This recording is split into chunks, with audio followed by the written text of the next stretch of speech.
This is Charlotte, and you're watching Going In Raw. That sounds terrible. What's up? This is the most must-see WWE superstar of all time and his lovely, gorgeous wife, Marie. and you are going in Raw. What's up? It's your girl, Sasha Banks, the legit boss, and you are watching Going In Raw. Oh, baby, I like it raw. Oh, baby, I like it raw. And you are tuned in to Going In Raw right now. How you doing?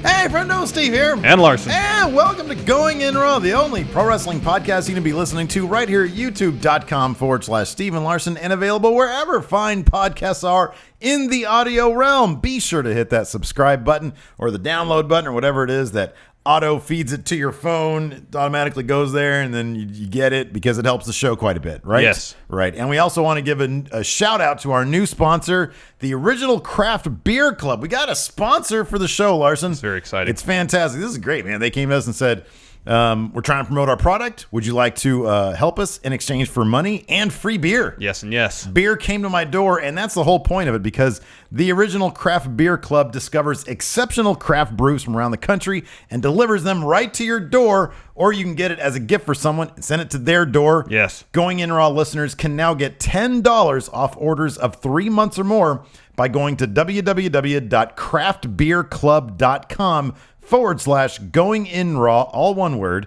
The link is in the description. You're going to be supporting us, Going In Raw, by clicking the link in the description. We're going to talk more about the Original Craft Beer Club later on in the show, but sincerely thanks. Yes, thank you very much. For free beer, for the sponsorship. Yes. Yeah, you can't beat that. No, honestly. you can't. Like my sister was like, they sent you beer and they're giving you money to promote their thing. I'm like, yeah, It's fantastic. Because lots of people on the show, like if it's a non-wrestling, hey, what's a non-wrestling question you have? What beers do you like? Or if we're happy to be drinking beer during one of our reaction live streams, they always ask, what are you drinking? Exactly. And by the way, good segue there, buddy. SummerSlam, we're going to be doing a live reaction stream starting at 3. 3? We'll do 3. So it's not exactly the start of the pre-show. 3. I think the No, the pre-show starts at 2. Oh, it does? 2-hour pre-show, yeah. Oh my god. But I don't know the first match. First match probably 3. Anyways, We'll start at 3. We're gonna be hanging out a long time that day. We're probably gonna need more beer, but we've got a bunch of that beer that they sent us too. So we'll be drinking it on the air on the SummerSlam. Are we allowed to do that? What, drink beer? I think we're allowed to do that, right? We've done it before. Yeah, we've done it before. Yeah, okay. It was just back in the day when we were like employees of a place. Like there were certain times we couldn't drink on air. Yeah, probably. Right? Something like that. Anyways. So that's going to be fun. Yeah, that will be fun. Also, programming note, some of you may have noticed already that we have a new show We're up. getting in the breaking news business. So, yeah. Oh, We're going to start doing short-form news videos to kick off every day. Sarah favorited my shop, my Etsy shop, the Friendo Workshop. This is not the time for Steve plugs right now. This is a programming update, Steve. Sorry. Yeah, dude, so we're doing short-form Yeah, I news just stuff said that already. Too busy in the morning. focusing on yourself. Look at that, 2,000 views already.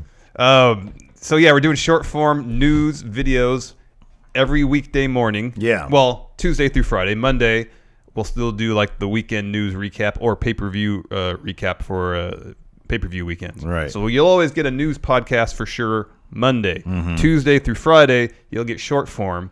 We're going to tinker with the format of Dirt Sheet slightly. Yeah. To make it a little different so we're not just rehashing news. Yeah.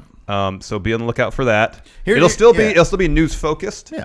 But it'll just be a little different. Yeah, exactly. Like, we're not going to rehash stuff we already talked about. No. But we're going to go more in depth with things that And we've we're going to talked argue about with and each the other. news. Yeah, it's like, yeah, we're going to debate, which is just us yelling at each other. Yeah. So that's exciting. I mean, look, here's the thing. Full transparency. We're just trying to make the channel and the show better. Yes.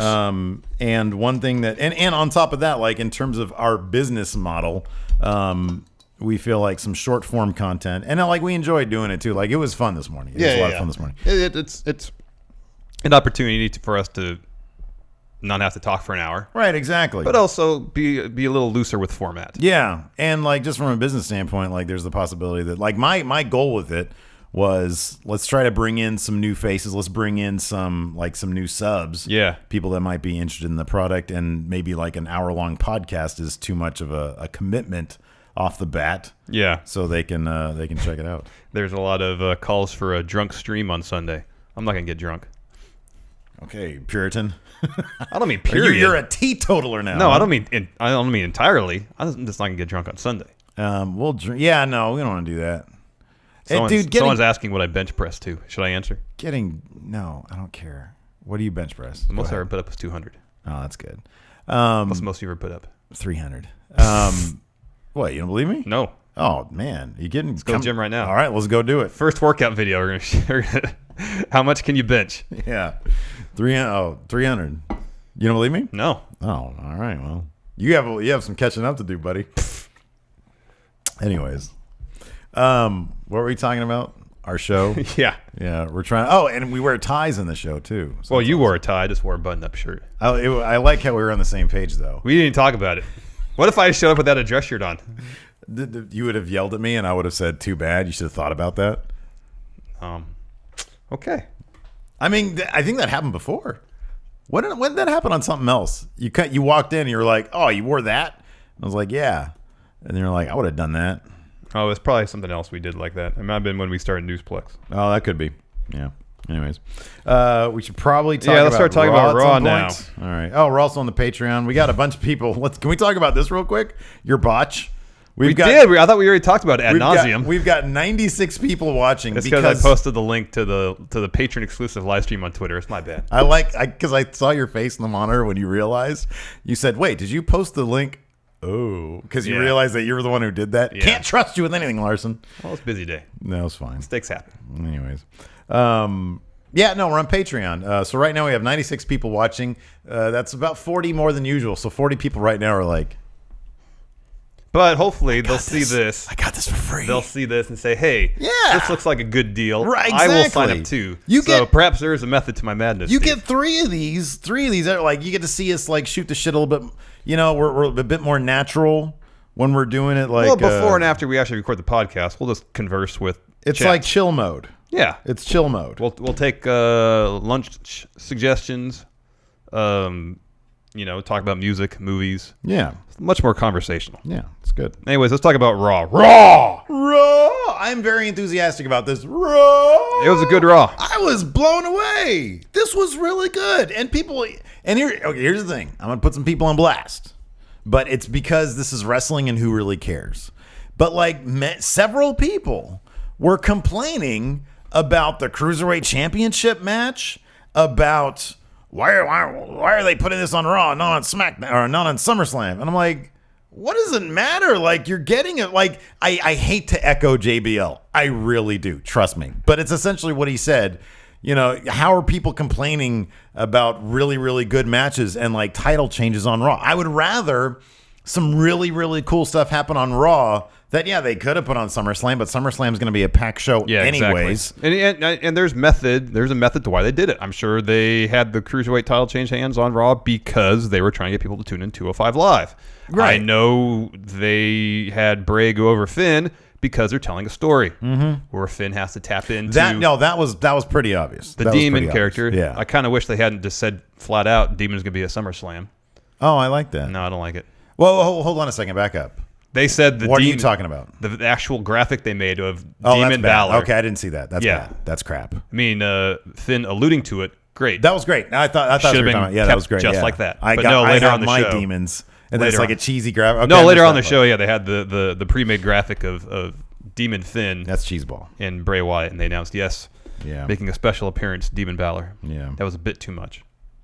That was kind of like one of the lone missteps in the entire show, I thought. Because across the board, it was a really entertaining show, focusing, as I said earlier before we started, on story. Yeah. Story was the emphasis of the show. They weren't trying to pop ratings. They put on good matches and told stories. I like that chat is like trying to call out the... I'm totally cool if you're watching this for free, the live stream version. I'm totally cool with it. I don't care. Like, a mistake is a mistake, whatever. So feel free to interact with chat. Nobody's going to shame you. Nobody in chat. The regular patrons don't shame the freebies. No. They took advantage of the opportunity. It's not their fault. It's mine. Okay? So we hope... Welcome to our home. We hope you enjoy your stay. Yes. Let's start off at the beginning. I thought this was, so let me ask you this. There is a small part of me. There's a small part of me that would have rather seen the Shield fist bump at SummerSlam. Me too. And that's what a couple weeks ago there was reports which were probably BS about Rollins and Ambrose getting heat because they hugged. Yeah. After their first tag match, I believe, after they won. That's absolute garbage. They ain't getting heat for that. No, Triple H loves those guys. Yeah. Anyways, like Seth Rollins, but he's adopted Seth Rollins. That was the reason, is that they wanted that moment, the fist bump, to happen at SummerSlam. So I was kind of surprised when they did it last night. I wasn't necessarily surprised because it does get people. I mean, I think the point was, I'll put it this way. I was surprised, and then I was like, well, I guess that makes sense. If you really want to get people hyped for SummerSlam, that's the way to do it. That's the way to do it. Here, maybe if they had done this, they're about to do it. And then Sheamus and Cesaro. Well, that's what I thought. That's how I thought they should have done it. So they were gonna do it. They were gonna do it, but they didn't get to do it. But I loved that when they did do it, it was so emphatic. They didn't stop holding hands. Like, I really hope that when they show them backstage walking to the ring at SummerSlam, they're still doing this, like walking hand in hand. Yeah, but with just fists bumping. Yes. Like they do whole vignettes of them on the road to SummerSlam. It's a whole episode of Ride Along. And they're just doing this the whole time. They're like, I can't get out. It's hard to steer. Do we get out your way? Do we get out my way? It's hard to steer, and I have to fist bump you for 300 miles. Exactly. So anyways, the whole lead up was, they're basically arguing about not doing the fist bump. Yeah, about not trusting each other. Right. And Seth is like, I don't blame you. Right. But at the same time, let's fist bump. And so one would offer the fist, the other one would say no, and eventually it got into a pushing match. The other one got into a fist, and then the other guy would say no. Yeah, like you said, it got into a pushing match. And then they start fighting. They start fighting over fist bumping. And then Sheamus and Cesaro. They come out. They start brawling. They would incapacitate one of them, focus their attack on one. Like Rollins, while Ambrose was getting beat up, Rollins would come, help him.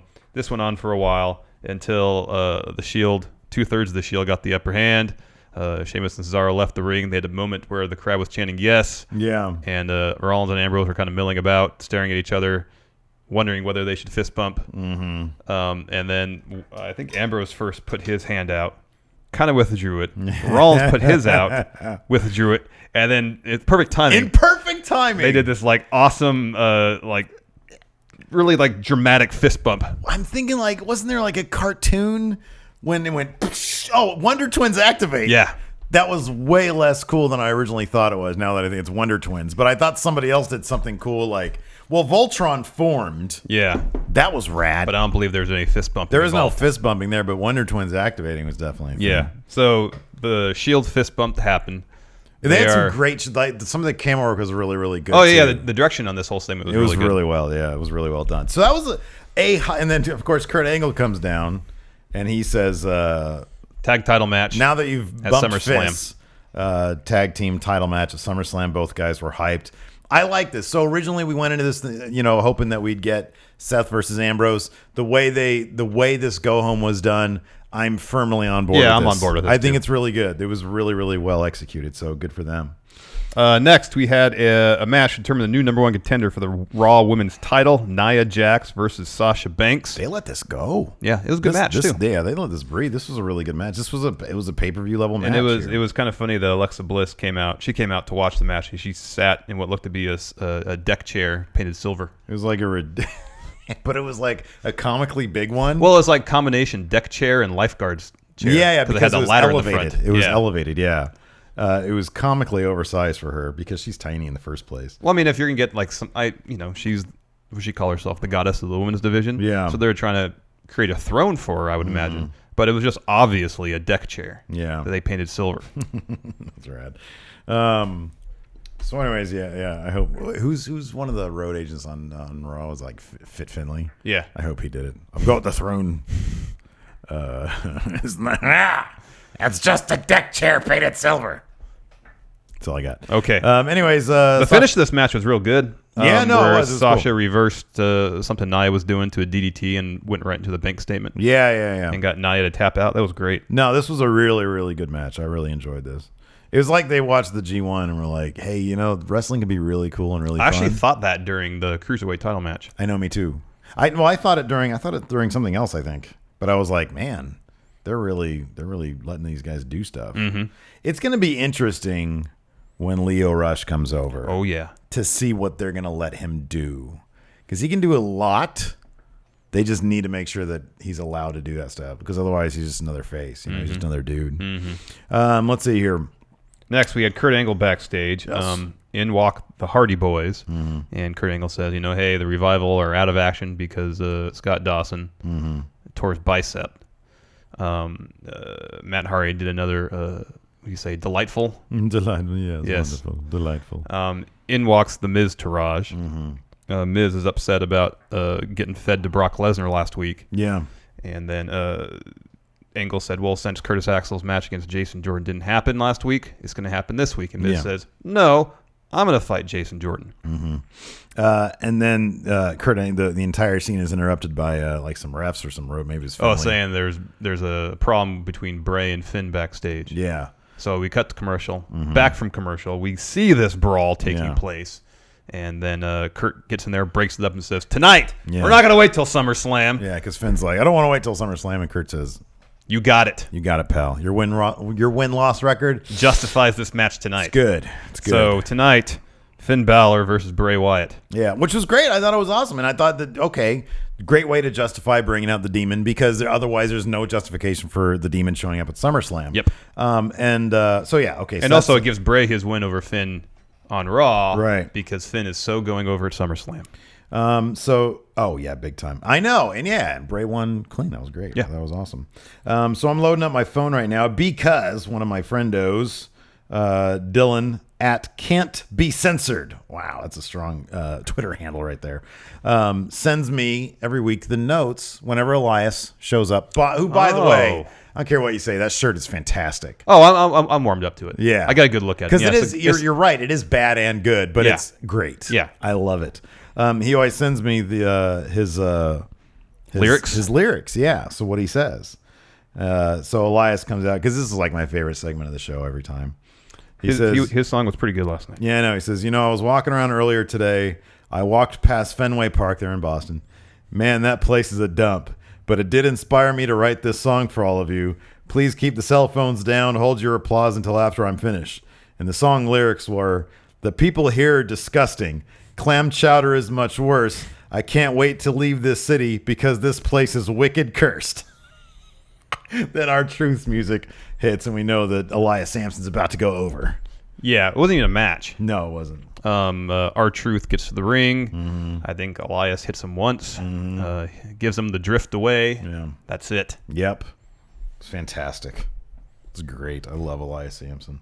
They're doing a really good job of booking him. I think they really are. Like, it's going to be interesting to see how they're able to take him, if they want to the next level of guy who doesn't just squash jobbers. I know. Because... Well, they kind of did that with his brief feud with Finn. Right, yeah. And granted, he didn't win the match, the blow-off match. And you never believe that he would. You need to get to a point. But he didn't look bad at any point. Right. You need to get him to a point where he could... Like, he needs to have a win against, like, Bo Dallas, against guys like Curtis Axel. They're heels, too. I get that. But he needs to notch wins against bigger opponents than, say, the fax guy, Kurt Hawkins. Yeah. He needs to be able to be believable against guys like, I don't know, what kind of mid-card do they have right now? I mean, their mid-card is like, Seth and Dean. I know. That's like a main event. Yeah, he's got a ways to go before. Yeah. He could do that. But, when he was in the mix with Dean and The Miz. There's no real mid-card anymore. No, not really. But when he was in the mix with Dean and Miz, it wasn't as if he felt out of place. Right. He just needs to build some feuds up before that to get to that level. After that, Cass came out, delivered a promo. Okay, let me ask this, because Twitter seemed to be a bit torn on this. I was having a conversation with one of the friendos. He felt that Cass was rattled by the crowd. He was playing into it. Okay, right, exactly. That's what I thought. And I honestly thought last night was the first time that we saw as close to a fully realized, confident within his character heel Cass. Yeah, I agree. Do you agree with that? Yeah, absolutely. Because I thought that his cadence was more free-flowing. He has a tendency to do this kind of talking. Yeah, and that was largely... He'll use a lot of pauses. That was largely not there last night. Especially because, he was trying to do his first line about this Sunday of SummerSlam. Yeah. The crowd kept booing. I thought he was There was 5 or 6 false starts, but then it felt like there was he was reacting to them. He said something that felt like it was off the cuff. I don't exactly remember what he said, but I'll paraphrase, but it was something like, I'm in here in the ring. When I talk, it's important. When you talk, no one listens to you. Yeah, Essentially, this is yeah. a paraphrase. It's not exactly what he said. Yeah. But that seemed like it wasn't scripted. That seems like that was on the fly. I almost felt like the extended crowd interaction there at the beginning helped him get comfortable. Yeah. Like he's like, okay, we're gonna be playful like this. I can get into it. Yeah. That was my take. Other people had No, I different agree. takes. I agree. I mean, maybe the first time they interrupted him, maybe at first he thought, "Oh, what am I supposed to do?" Mm-hmm. But as it went on, you can tell that he was getting into it. When he was mocking, kind of reveling in it. When he was mocking people for laughing at Enzo without understanding his references. Oh, that was great. I thought it was great. That's great. Oh, look at me! I'm laughing with him, even though I don't know what he's talking about. Another heel that makes good points. I thought that was great. I thought that was fantastic. I thought it was really good. So I mean, the crowd. I don't believe they were wetting him. No, like they, when you play with the crowd, they're gonna respect the crap out of you. Mm-hmm. It's like they start booing you like to death, and you play with that. They're gonna be into that. We saw that at the post-Mania Raw. Yeah, with Roman Reigns, yeah. and he did a fantastic job too. Yeah, completely. So Enzo comes out. Oh, I'm into it, man. I'm fine with it. I'm good. No, with I'm it. fine with it, but I'm good with it. yeah, What? I don't know. I'm just not into the whole Enzo thing right now. They're gonna put him in a shark cage, man. I know. How great is that? But I feel like these rumors are true that it's all going to be for a heel Oh, turn don't buy on his into part. that. It's Come on, like, you know it's BS. probably. But now I can't help but to have that in my mind when thinking about this feud. Yeah. Like this is all a grand scheme just to swerve Big Show. No, I wouldn't make a lick of sense. But look, man. What do you always say? Wait till see how things play out. Yeah. Yeah, I know. So enjoy it while it's going on. And look, if you're just not an Enzo, you're just not an Enzo. It's hard for me to get into Enzo, understanding like that he's got massive locker room heat that's and he another seems aspect like of he's it. kind of a dick. That being said, I'm kind of over that at this point. Look, this isn't like this is probably the match that I'm the least looking forward to at SummerSlam. But it's Enzo in a shark cage. It's kind of funny. Yeah. So, and I think that one thing that I like about this dude that you can't argue with is that the Big Show is probably happy because he's given something to do. Oh yeah. So I appreciate on that level. No, as I do well. too, and hopefully he and Cass will deliver at SummerSlam. Yeah. Yeah. Because it was about a month back, Big Show said what he enjoys most is not TV, but It's actually wrestling. wrestling. So hopefully they give them 10, 12 minutes, put on a decent match. Yeah. Cass will go over, but anyways. So Big Show comes out.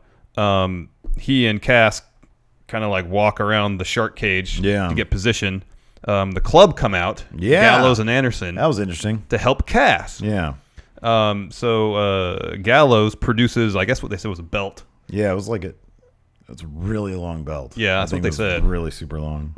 And so he wrapped it around Big Show's right wrist. Yeah. And got him into the shark cage. Cass slammed the shark cage door on his hand, his knockout punch hand. Mm-hmm. And then they Gallows and Anderson kind of pin Big Show on the mat.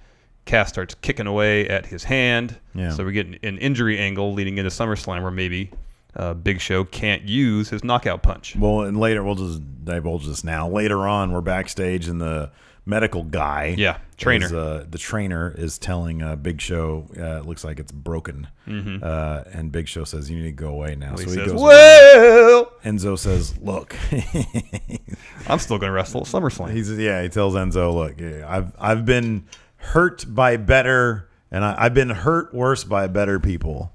I'm going to go to SummerSlam. So, are we thinking that, number one, does this signify, we talked about this a little bit on Going In Raw Daily this morning, but Cass in the club, what's up with that? I don't know. What's going on there? I have no idea. Maybe it's as simple as the club, they don't like Enzo either. They don't refer to, Enzo said they look like Dr. Evil and Mini-Me last week, which is weak. But, I don't know. I mean, I can't see Cass like donning the club gear. You mean a long-term alliance? Right. No, I don't think so either. I think commentary last night said something like was speculating about how much money Cass paid the club to help him out. I thought I heard something like that. Well, he's got that main roster money, so I guess so. Yeah. Next up, we had I might have missed this.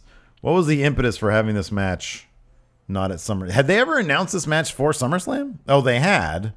Why was it? Nothing on the show motivated it. Okay. They just said that we're going to do it now. Okay. The rematch is still going to happen at SummerSlam. That's what I figure, yeah. See, that I'm totally fine if the rematch is on the pre-show. I'm totally okay with this being on like in a prominent spot on Raw. And if having this match on Raw and having it be as good as what it was generates interest in 205 Live, then I'm 100% for it. Oh yeah, absolutely. And the crowd were dead, and then they came alive for the finish, which was fantastic. It was a good match. It was really fast-paced. Really, really good match. You had Titus O'Neil out there, busting his ass as manager. There was a part of me that would have liked to have actually seen Titus Worldwide become a heel organization, bring in Neville, swerve Akira Tozawa, because that would be the only way that Neville could continue on as champion and still be interesting. I know. He kind of feels like in a matter of 8 months, less than that, he's done everything he can. He's done everything he can. And he's elevated that belt so much. Exactly. I mean, they can keep on bringing people in. Like, let's say they brought in Johnny Gargano. Man, that match at NXT, and apparently everybody's been saying this about the NXT tour on the West Coast, the Gargano matches, they're so good. Yeah. Like he's in great shape. He's in amazing shape. It seemed like his 2 months off, he just spent in the gym for the entire time. But the match that him and Hideo Itami really put good. on, did you hear that guy next to us? He just kept on. He was hoarse by the end. Yeah. He kept, and I didn't mind because like he wasn't right next to me, but he kept on screaming for a missile drop kick, and then finally when Hideo hit it, his voice went out. Like he screamed so much that you could hear his voice just break. Missile drop kick! Yeah, he was a huge Itami fan. Missile drop kick. Anyways. Yeah, but that match was really good. No, this was fantastic. Akira Tozawa ended up going over. It had like big Raw fight feel. And that the entire Raw had big Raw feel to it. And lately, for as long as I can remember, the big pay-per-view go-homes have been crap. Generally underwhelming, yeah. They've not been good. In terms of build-up, especially for a go-home, this one was very good. This one was really, really good. The finish of the match saw Neville go to the top rope, tried for the red arrow. Tozawa moves out of the way, and now with Neville prone on the mat, Tozawa scales the ropes, hits the top rope senton, and picks up the win. Yeah. Titus Worldwide comes in to celebrate with him. It's a great moment, great match. Yeah. The rematch should be pretty good at SummerSlam as well. Absolutely. No, it's going to be great. Really looking forward to it. It was so much fun to see this, and the crowd, like I said, by the end, the crowd was totally into it. Popped for it big time. Right on. All right, Lars, we're going to take a quick break here. We're going to talk about today's sponsor of Going In Raw. It's the Original Craft Beer Club.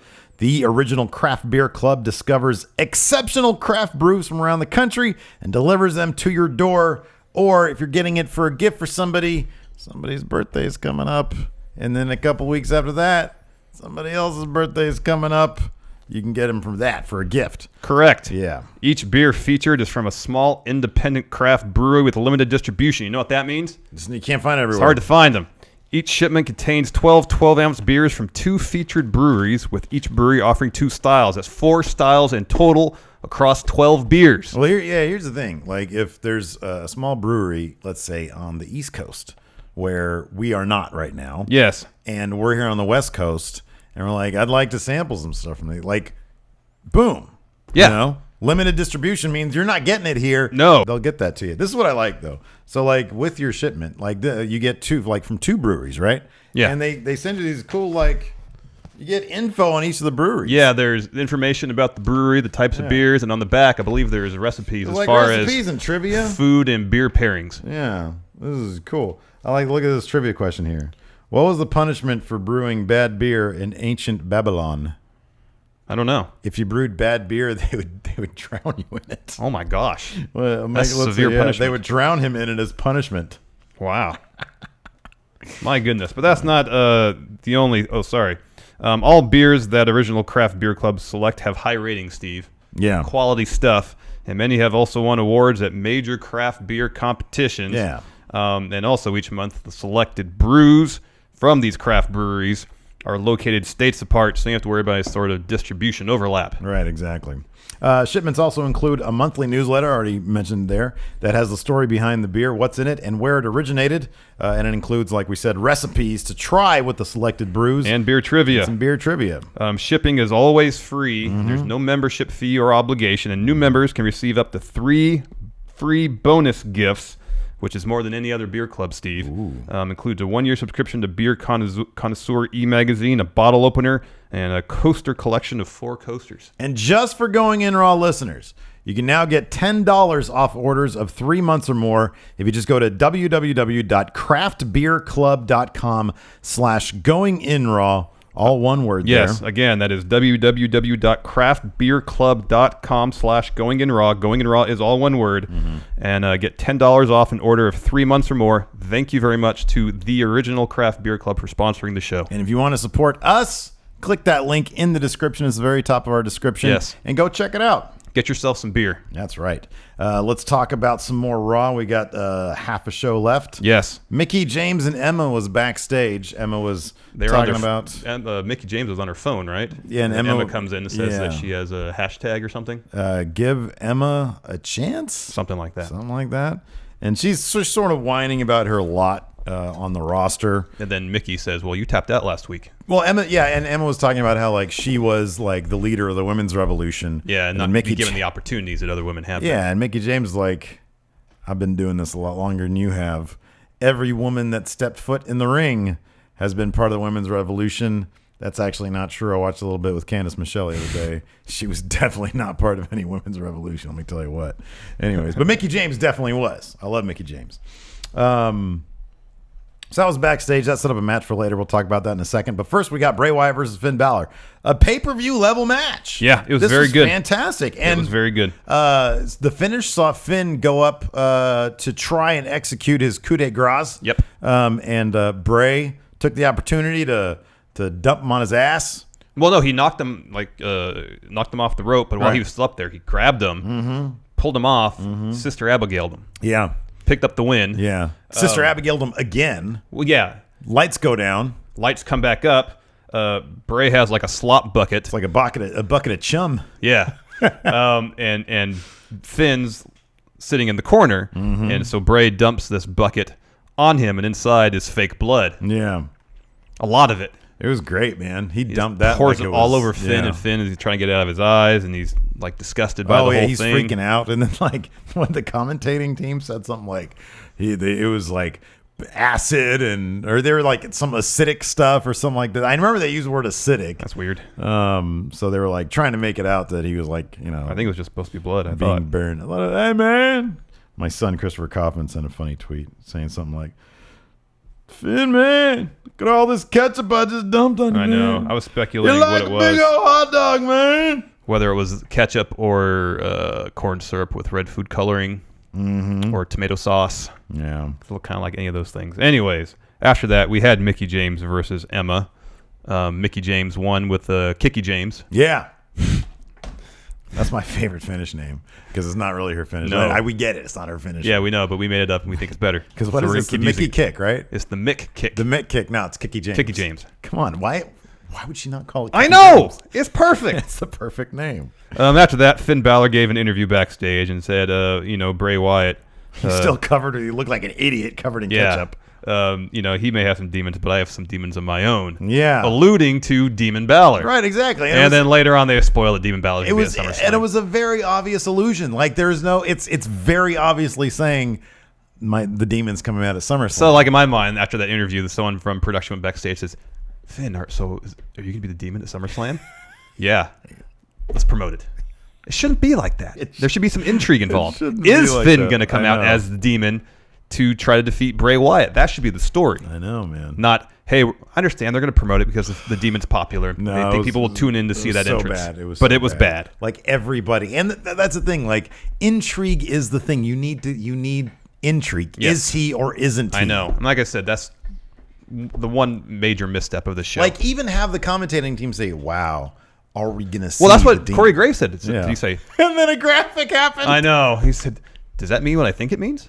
Leave it at that. Yeah, and that's then perfect. Was it Machine Gun Kelly or what's his name? What's that maybe song? in the background, yeah. It's so cheesy. Anyways, after that, The Miz versus Jason Jordan. Jason Jordan is really good in the ring. He's very smooth. He's fantastic in the ring. He's so smooth. He's really good. They need to nail his character down and what they're doing with him. I still feel like he has like $1 million potential. Oh, yeah. But right now he's operating on about, I don't know, a couple 100,000. You know, but I think because like of his ring character work in the ring isn't bad. Yeah, I know. It's just promo stuff. It's nailing down how he's really supposed to handle this Kurt Angle son thing, because it feels like there should be more Kurt Angle involved in this. I know, because like it's interesting. They set up the story and then they just sort of threw him out there. And it was interesting that just 2 weeks ago, Chad Gable was doing Kurt Angle's moves during his match on SmackDown. Yeah. That was weird. They got the test wrong or something. Maybe that'll be the story later on. Who knows? It's like if you're gonna do this, just screw it.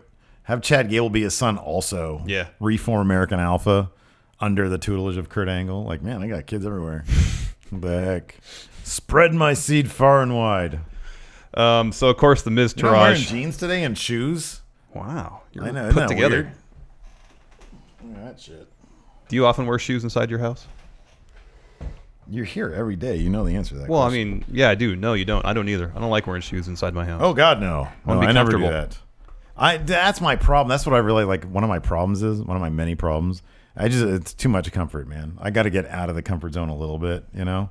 And so, like, wearing jeans today. Well, I think you wore jeans today because you wore the shirt and tie for... Well, there was the possibility that, like, my lowers would be on camera today. Yeah, so you don't want to be wearing basketball shorts with a shirt and tie. That looks I understand stupid. that. That looks dumb. But then I just kept them on. I could have changed.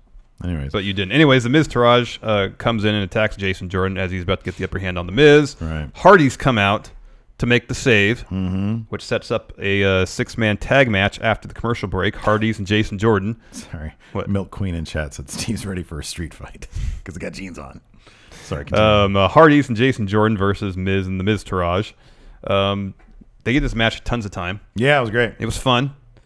Jeff Hardy picked up the pin on Bo Dallas after hitting a Swanton bomb. Mm-hmm. It's a good thumbnail you made there. I just noticed that. You like that? Going in Shield. So I was when the Miz Taraj attacked Jason Jordan, I was fully expecting the Hardys to tag with Jason Jordan at SummerSlam and take on Miz and the Miz Taraj. Yeah, I know. But Me they too. gave us that match on Raw, so I don't know. Like, are you not going to have your Intercontinental Champion at SummerSlam? They got to do something. They've not made that official? No, they haven't made any announcement as far as Intercontinental title match, as far as I'm aware. I mean, if you think about it, here's my thing. That match shouldn't happen. What we saw last night, that should have happened at SummerSlam. That should have been a pre-show match. Yeah. That should have been a pre-show match because there's really no stakes involved. What is that? Oh, Baywatch. Who cares about that? You're go to shows. Yeah, go to shows. Go to and SummerSlam, and it'll tell you what's on the card. Welcome to every time I think of SummerSlam. Welcome to my. That was but that's- WrestleMania, that's though. not the thing. Here, go back up, scroll up, and go to match preview. That's for this match. Oh, okay, never mind that. I'm doing what I'm doing. I know what I'm doing. New Day. No. That's kind of the graphic they had on Raw for. But they had the Demon Finn Balor versus cheesy. Bray Wyatt. Like those would be a pre-show match. Orton versus Russo. Okay, there you go. And Nothing listed for the nothing listed title. for that. No. That's interesting. I was gonna clown this Cena figure right here, but it's a Make-A-Wish one. But good lord, that is a horrible looking figure. Just his dress is weird. That Anyways. is interesting. Yeah, a little oddball, but I don't know. We'll see. It wouldn't surprise me if we got something like that. No, as a pre-show. I'm guessing we will. After that, Kurt Angle came out to the ring and brought out Brock Lesnar and Paul Heyman. Yeah. Paul Heyman delivered a really long promo. Yeah. Going through each of Brock Lesnar's opponents at SummerSlam and essentially saying why he's going to beat him. Yeah, I was okay with this. It was fine. Oh, it was fine. It was just really long. Yeah, it was long. Samoa Joe eventually comes out and disputes what Heyman had to say about himself. I love Samoa Joe. He's the best. Yeah. Braun Strowman comes out, and then Roman Reigns comes out, and of course, everybody starts fighting. Yeah. Security comes in, tries to break up Lesnar and Strowman. They toss them all out of the ring. Mm-hmm. Out comes the locker room. I feel like this is like the third time in the last month they've done that. Yeah, I know. I mean, they couldn't necessarily have because that last man standing match last week was really, really good. So I'm okay with this as just being a bit of a punctuation mark. They've done so good with this Universal title buildup that I am totally fine with just, I mean, it was just a like little punctuation 2 mark. or 3 weeks ago I was saying that you can do no wrong when you have a brawl that necessitates the locker room emptying out to break it up. It just feels like they've done it a lot. You can do recently. it wrong when you do it a bunch of times. Yes. Exactly.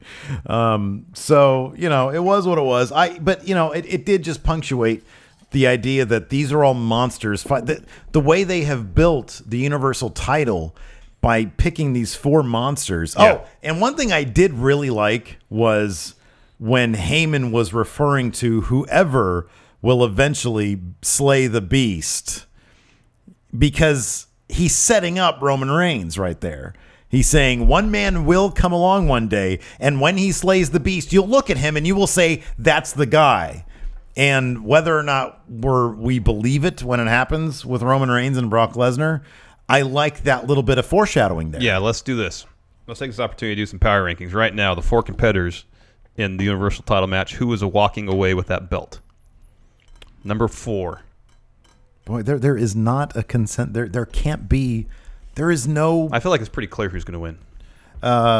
Number 4, I'm going to say it's Brock Lesnar. No, Samoa Joe. You think number 4 is Samoa Joe? Yeah. You think Brock Lesnar's number 1? Yep. You think Brock Lesnar's walking out with it? Yep. He's not going to leave to train? Nope. He's got a fight. Well, he can leave the train to still win. He doesn't have a fight coming up till next year. He's got to start training pretty soon, though. He hasn't even entered the anti-doping protocol yet. He has to fulfill that rest of his suspension, which is 5 months. You think it's super obvious? When they said a couple weeks ago that if Lesnar loses, he's leaving, that made it fairly obvious that he was winning to me.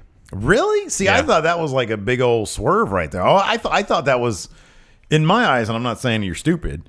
In my eyes, that's okay. Well, he's definitely not winning this. He's definitely losing the title. No, because what better way to build more drama? I see it the other way. They're building drama that if he is to lose, he will leave, but he's not leaving. He's not leaving. No, I know, but again, it's the big thing. Oh my gosh, what does this mean going out of SummerSlam? And then they write it away. They write it off. They write it off. No, I'm sure. I mean, yeah, they can always. Heyman comes out on Raw the next night, and he wants to stick to the stipulation, and Brock is for once not going with what Paul Heyman wants. Oh yeah, no, I know. Obviously, he doesn't want to get screwed out of They his can title. rewrite stuff all the time. I know, because Heyman keeps on saying he's doing this to screw over Brock Lesnar. Nobody's going to get screwed, especially Brock Lesnar, not going to get screwed over and walk away. Now, you might be entirely true. I honestly, in my mind, I don't see a lock, and you could see this clear as day, and you could be completely right, and I'm willing to admit that. To me, though, it's just I don't see it that clear. Maybe everybody else does. I don't see it that clear. Yeah, I don't know either. I don't think there's anything overwhelming about Samoa Joe. Who do you think is number 2? We'll go with your power rankings because you have some certainty. I'm going to say. Actually, let me back up a little bit. I'm going to say Lesnar 1, Strowman 2, Joe 3, Reigns 4. You think Roman Reigns is definitely the lock not to win it? Yeah. Wow. Okay, that's not actually bad. I mean, granted, I didn't watch Raw last week because I was on vacation. Yeah. But he was so in the background in this episode. That's true. The focus was, especially during the brawl, was but they've Lesnar never been Strowman, shy. But also, I think that was the first time Lesnar and Strowman have really faced off, right? Yeah, I know. So that's probably why they gave him the spotlight. What were you going to say? Sorry. To me, I'm thinking it's between Strowman and Joe, because God, I don't know though. That Heyman talking about the man who's going to slay the beast. Maybe you're right about that. Maybe it is Lesnar. I don't know. I got some thinking to do between now and Wednesday when we shoot our predictions. Mm-hmm. I got some stinking thinking to do. Yep. Let's see if chat's talking about it yet. And J.S. Wooten says Brock should just leave.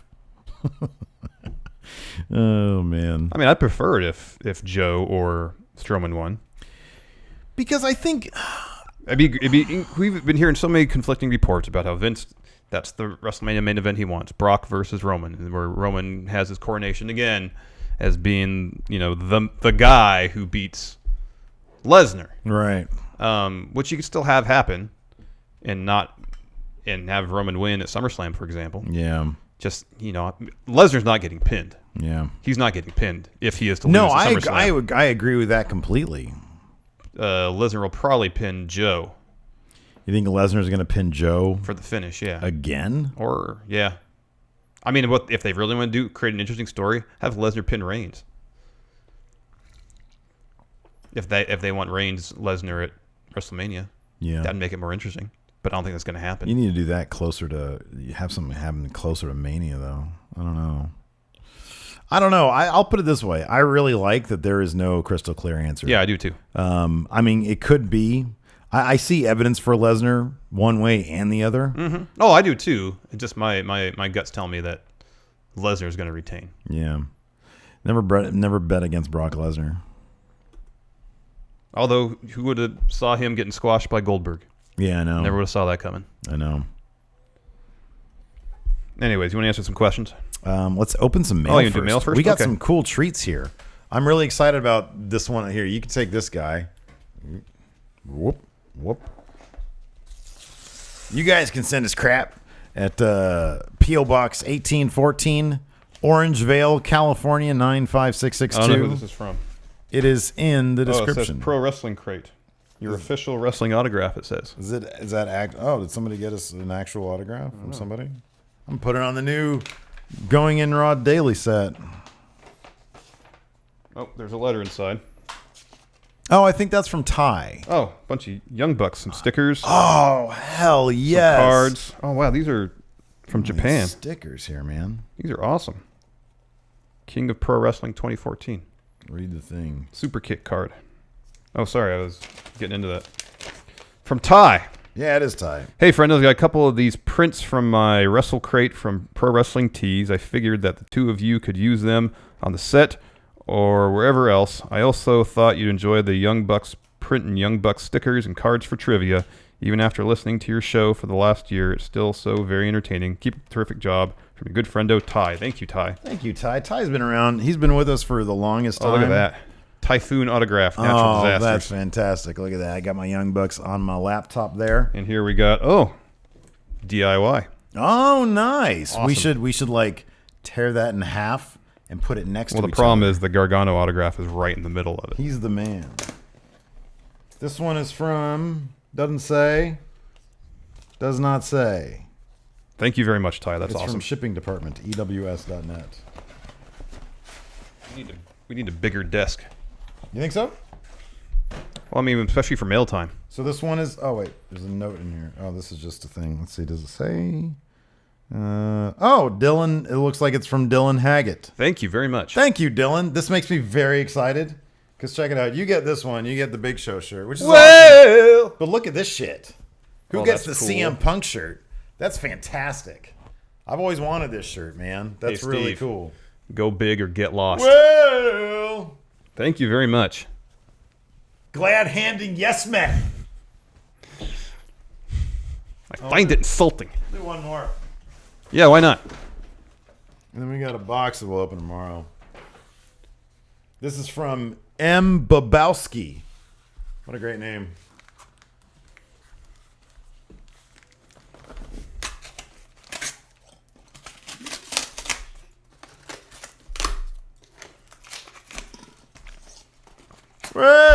Well, I have to learn the lyrics to that song.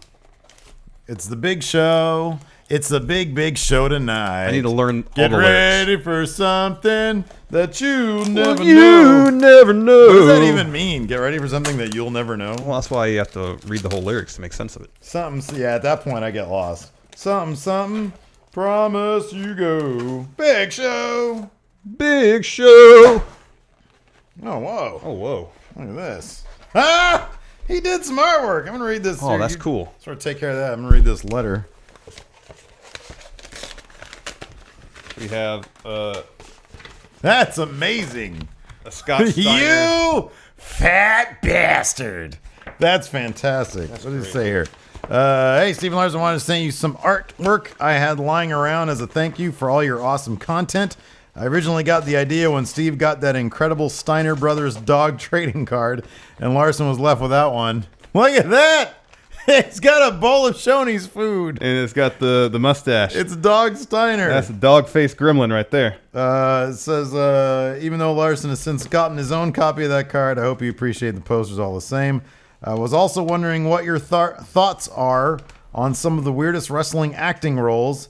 That of Mr. Slapnuts himself, Jeff Jarrett, as a minister in the movie Spring Breakers. I never did watch Spring Breakers. Yeah, I did. That was interesting. And John Cena as a talking elephant hawking pistachios. Speaking of weird acting roles, we got a live show with Brian Zane from Wrestling with Regret coming up in L.A. Yeah. At Meltdown Comics, September 24th, the Day of No Mercy. We have a little skit that we did up on our channel right now. Yes, check it out. And we're going to be doing a live review of like a failed TV series, it was a pilot for a failed TV series called Tag Team. And it's got Jesse Ventura and Roddy Piper. Yeah. He says, thanks again for the shows. Mark from Detroit. P.S. Larson, I checked out your recommendation for a great pay-per-view. Survivor Series 98, it was awesome. It's the best. Do you have any other pay-per-views you suggest wrestling fans should check out? Did you start watching the Wrestling Classic yet? I did. I got about 20 minutes into it. I'm about a half hour into it. It's all over the place. It's amazing. It is amazing. Mark from Detroit, do your homework on the rest. It's terrible, but it's amazing. It is. I love it so much, man. It's the perfect pay-per-view. It'll be good for us. Do you want to answer some questions? Yeah. Let's do it. Connor Dunmore. Does Brock Lesnar get pinned this weekend? If Brock drops the belt and leaves, do you think Cena and Roman will main event Mania? The one thing I'll definitely He's tell not you, getting pinned. He's not getting pinned, and he's not actually leaving. No. Because he's got like time on his contract. Yeah, left. his contract runs through WrestleMania, so and he will be at WrestleMania. He's got contracted dates that he has to do. Yep. So he's not getting pinned and he's not leaving. But if he does lose the title at SummerSlam, they decide to take him out of the title picture. Yeah. It is entirely possible that Roman and Cena could main event Mania for the Universal title. They can have a passing of the torch situation with Reigns going over Cena. Entirely possible. Cooper Tennant, Power Rankings, top pay-per-views this year so far. Oh, man. That's a tough one.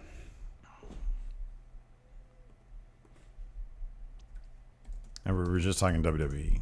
Yeah. WrestleMania is up there because there were so many mark-out moments. There was like It was such a long show, though. No, I know. I'm just thinking like the Hardys came back. Can we include takeovers?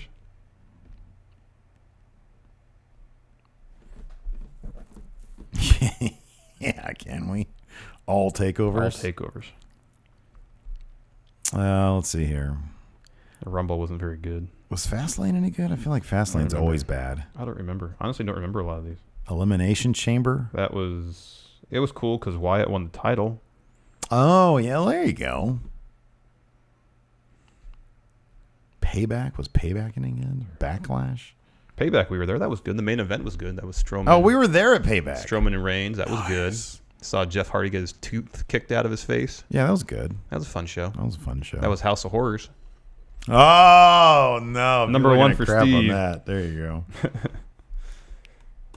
I'll have to revisit our notes for those shows and get back to you with a better answer.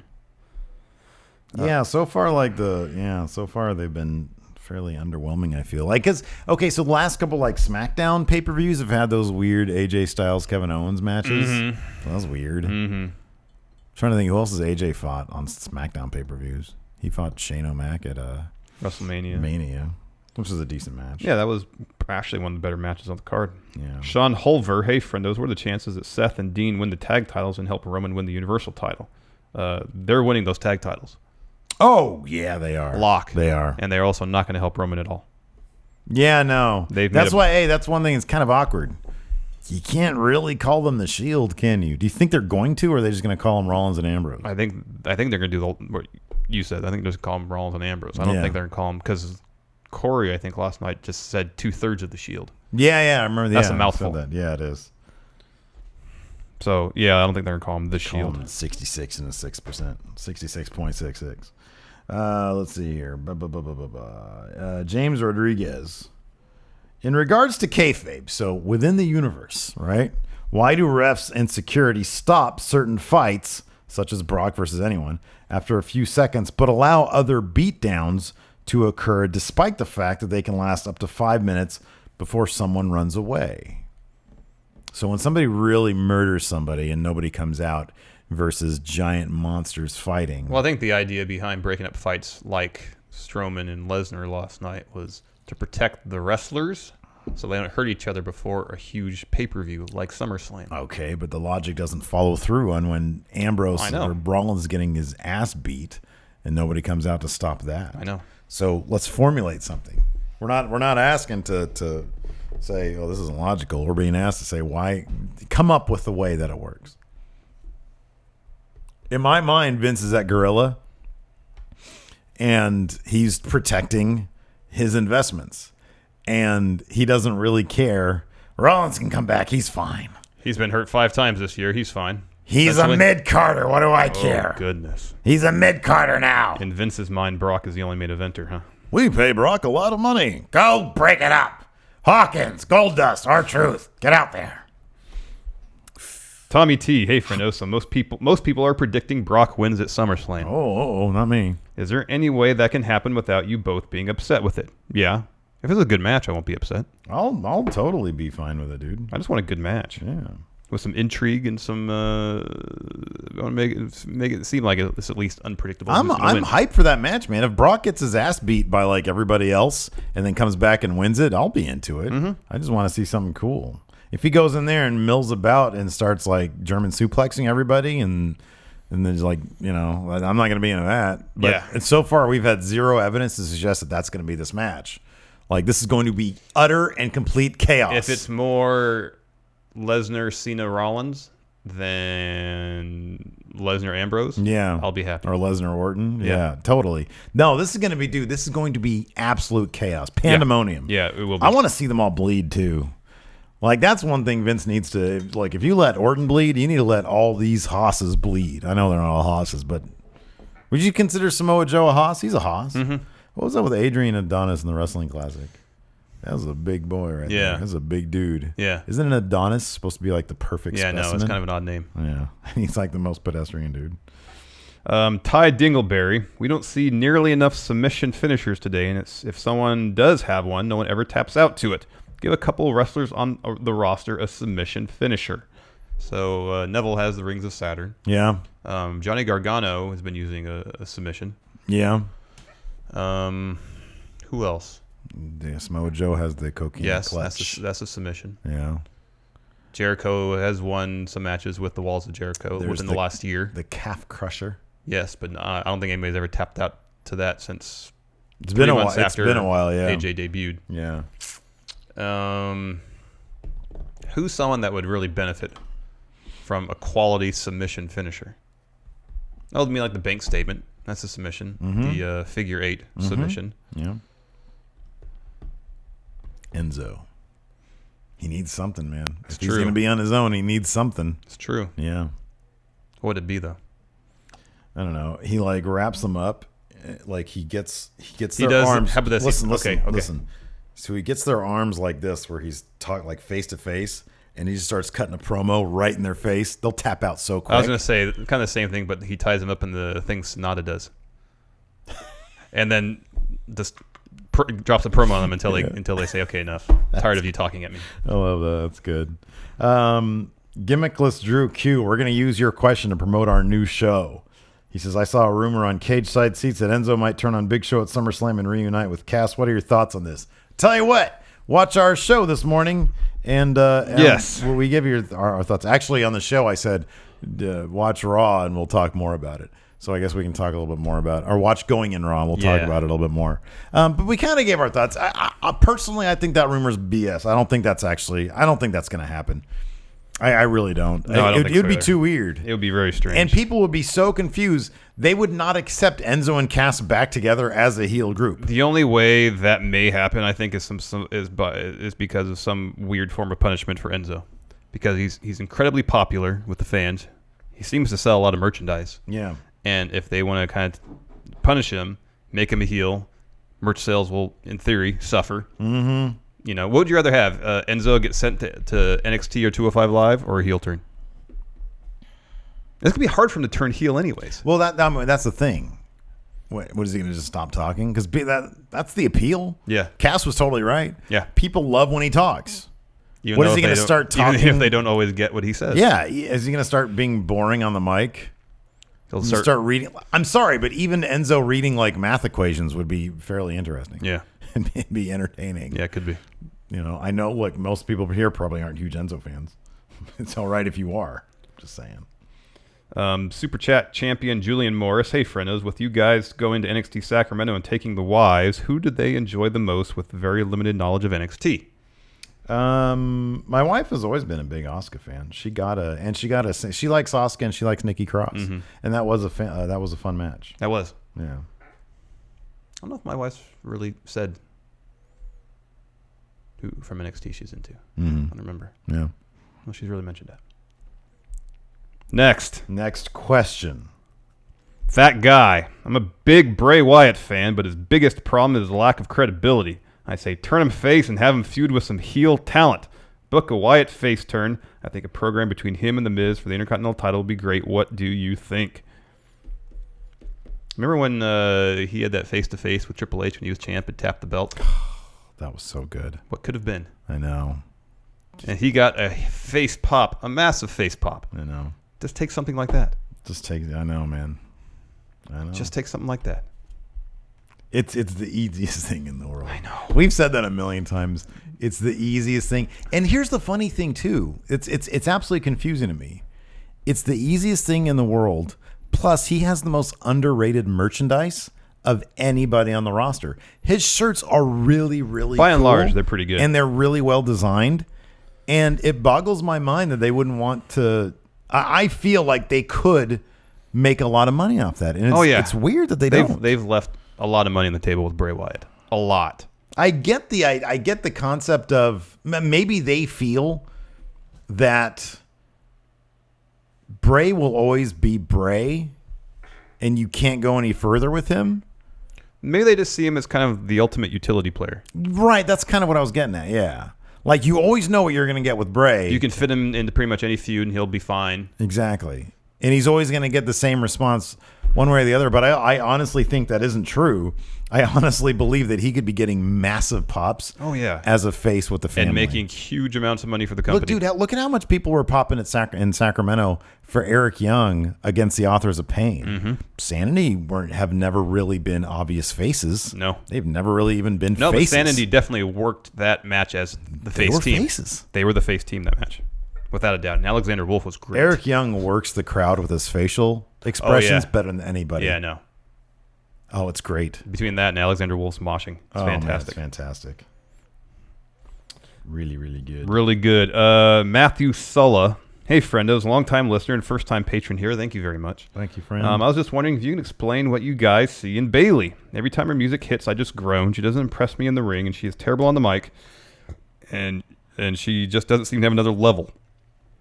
Thanks, guys. Watch her match at TakeOver with Sasha Banks. Yeah, her 2 TakeOver matches with Sasha, especially the first one in Brooklyn.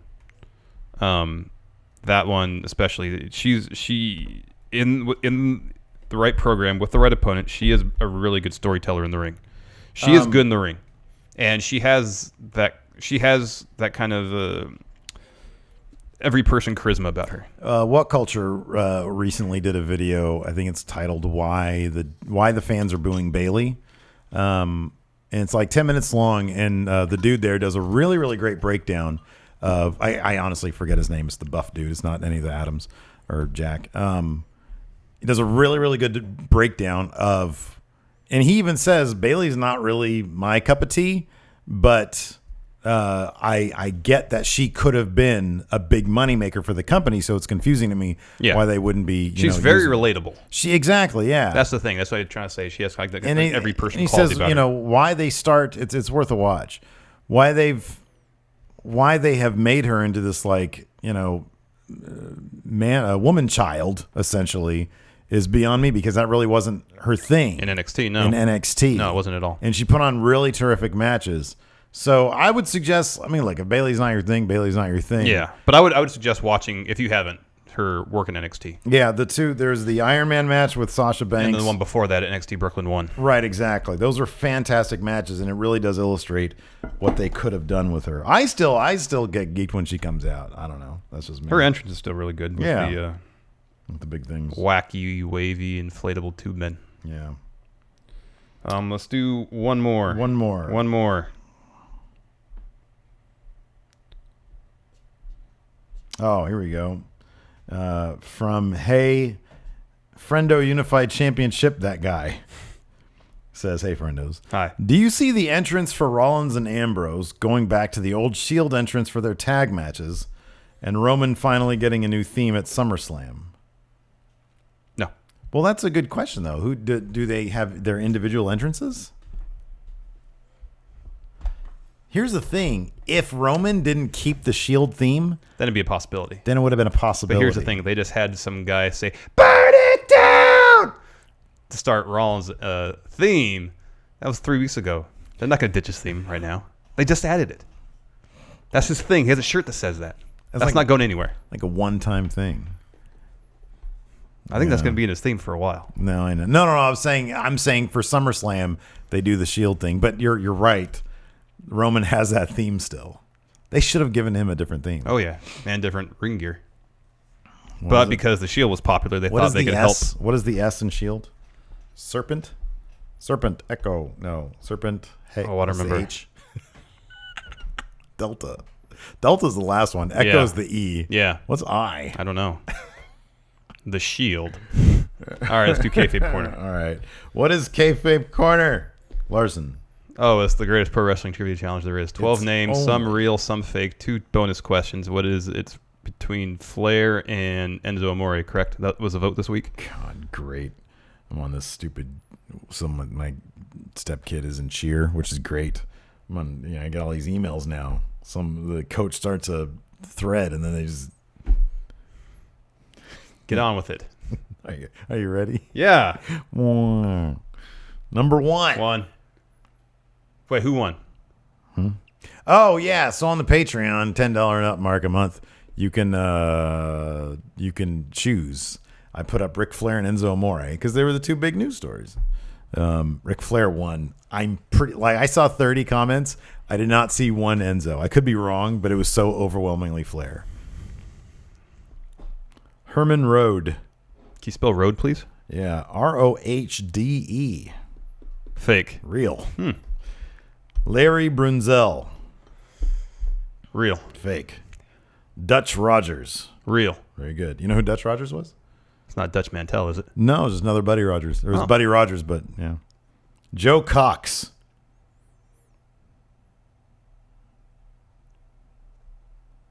Fake. Go with your gut. It's real. Yeah. It's a good name. I couldn't come up with that. The Great Martel. Real. Fake. Rick Martel never used that. I thought someone else might have. Oh, I'll have to look it up. I'll look at it. Remember Great Martel. Gil Grubmeyer. Real. Fake. Mr. Florida. Real. Very good. Gus Griffin. Oh, that sounds familiar. Real. Very good. If it sounds familiar, it probably is real. Prince Belafonte. Fake. Yeah, that's a good one, though. It is. Santo Okoa. Can you spell the last name? Ocoa. Santo Okoa. Real. Fake. Damn. Al Fredericks. Real. Very good. Ooh, 5. Yeah, I don't know if you'll get this one. I don't know if you're going to get these or not. These are kind of tough. Name any of the other wrestlers on the plane that crashed that Flair was on in 1975. I know. When I saw it, I was like, man, I feel like I should have known these. But sometimes you're smart. Harley Race. No, unfortunately not. Johnny Valentine, Mr. Wrestling, Bob Bruggers, and David Crockett, the promoter. Yeah. I knew a Valentine That was was on a there. toughie. That was a toughie. But sometimes I give you softballs. I feel like I'm easier on you than you are on me in That's not trivia. necessarily true. Whoa. Controversy. Number 2. 2. What year did he dub himself the Nature Boy? 1974. Oh, no. 1978. I think he debuted. Oh, he debuted in 73. 1978. And it was specifically to have a feud with Buddy Rogers. And they did, in fact, fight once. Oh. Kind of interesting. Interesting. I don't know who went over. He was, one of his early names was Rick Rhodes. That's true. What was the one? Was it the Great Martel? Let's see if the Great Martel. Steal me a point. Maybe. What'd you get? 5. Ooh. Well, there's a Michelle Martel. But unless they go with the name, the Great Martel. No, I know, but I was looking at his ring names here.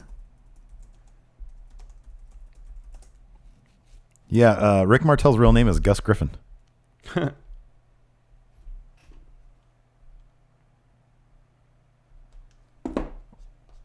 I do not see any Great Martells. Let's see Okay. if chat has a Great Martell.